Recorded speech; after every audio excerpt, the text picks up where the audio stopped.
Hey, happy new day, everybody. How are you? And welcome to Spiritually Raw. So, science proves spirituality, the theory of everything, with our guest Isaac Mars. Looks cool, doesn't he?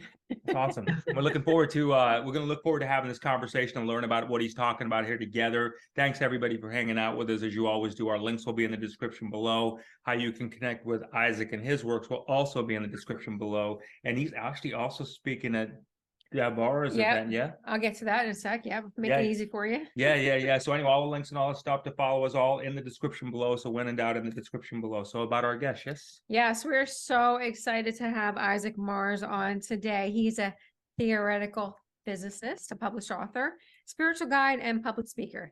And I'm going to go out on a limb and say, I bet you he was a pretty good student in school too, but we're going to find out. Isaac Mars, he says, on the verge of a spiritual awakening, the universe revealed many secrets regarding the nature of reality as he awakened to the innate powers of his intuition and imagination that we all possess. To his absolute astonishment, Isaac unlocked the ability to simplicitly express the science of spirituality, which is why we are so excited to have you on the show today, and the nature of our origin. By following his heart, he exited his old life and set out on a new mission to bring universal knowledge to the world. Make sure to check him out at all of his website, and all of his links are going to be in the description below. But his website is the crimsonangel.com. As Jay was speaking earlier, Isaac is going to be speaking at the Cosmic Awakening Conference. If you want to go see him live, and I highly, highly suggest that you do.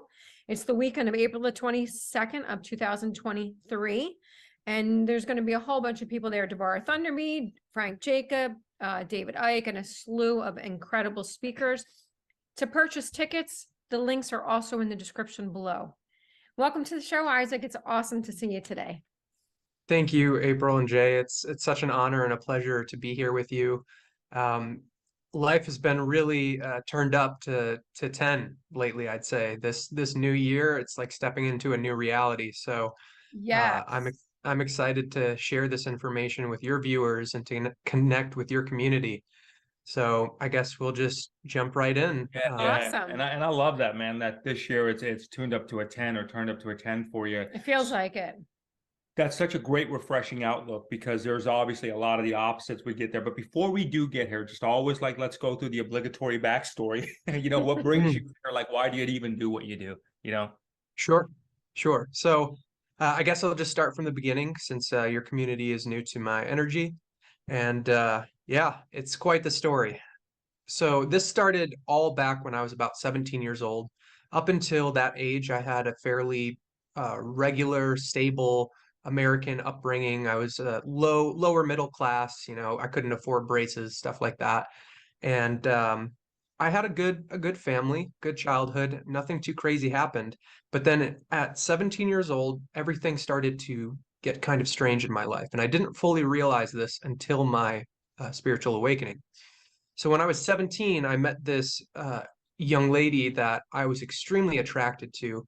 And when I first met her, I walked up to her and introduced myself, and she looked at me like this, as if she was seeing somebody that she knew, or some sort of superstar. And I was like, what is this look? I don't know what this means. And we ended up having an intimate relationship, and this was the start of my primary trauma in this life. Because essentially, in hindsight, after my awakening, I realized that this woman, this young lady that I was attracted to, she was actually a daughter of the Cabal. So she had targeted me and became the cause of my greatest trauma in this life, because I ended up falling in love with her. And I really, really genuinely wanted what was best for her. But when her parents found out that we were seeing each other, they basically dragged my name through the mud. And they accused me of the worst thing that you can accuse a loving man of, which is rape. And so that was a catalyst for a deep level of suffering in my life that, in hindsight, at the spiritual level, I know that I created for myself. But through that experience, I really went down through the depths. I drank a lot of alcohol.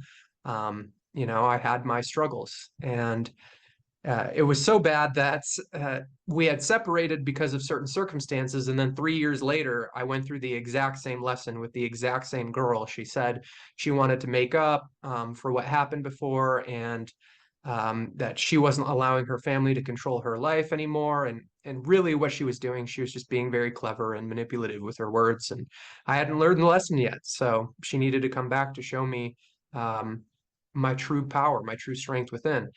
And so I went through the whole thing again. What kind of, do you think, I mean, if it's even possible to put a Mhm. spell on people, do you think she put a spell on you?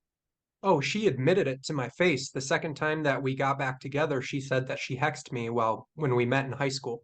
And it was very clear that she was raised in witchcraft and black magic. And actually, in the 3 years that were apart, there was probably only a handful of times that I didn't dream about her at night.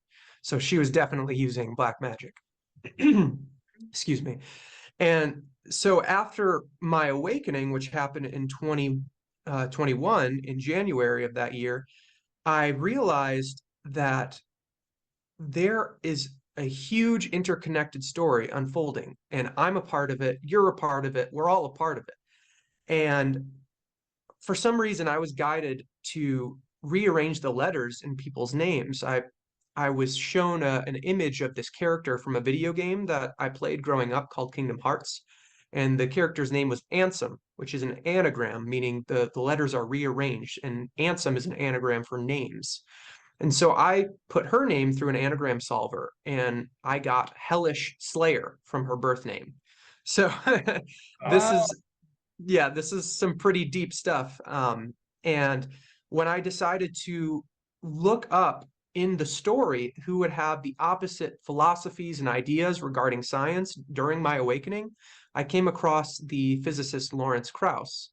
Well, Lawrence Krauss is good friends with, get this, my ex's grandfather. He is a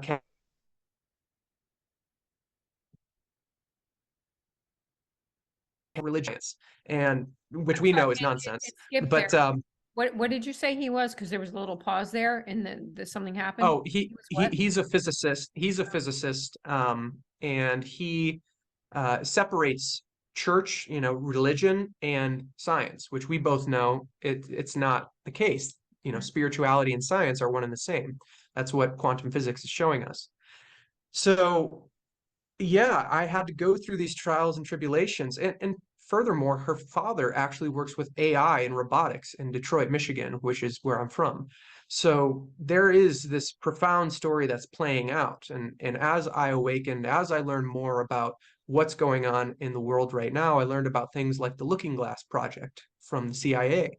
So per that project, they claim that they are able to see into future timelines. And if that's the case, then they already know who all the star seeds and light workers are. But the thing is, since we're so powerful and we're holding that high vibration, there's nothing they can do to stop us, really, once we rediscover our true potential.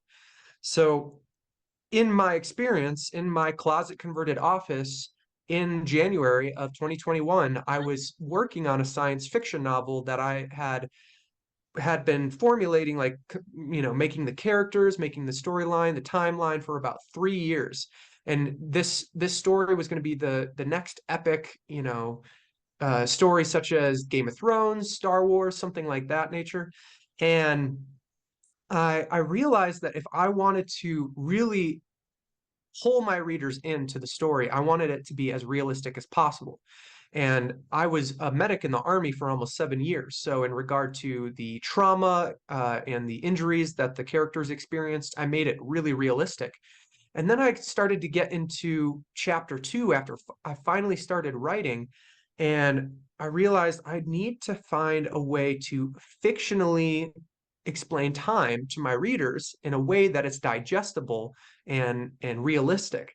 Well, as I was going through this intuitive imagination, I was actually researching what we know about time currently in quantum physics and through Einstein's theory of relativity.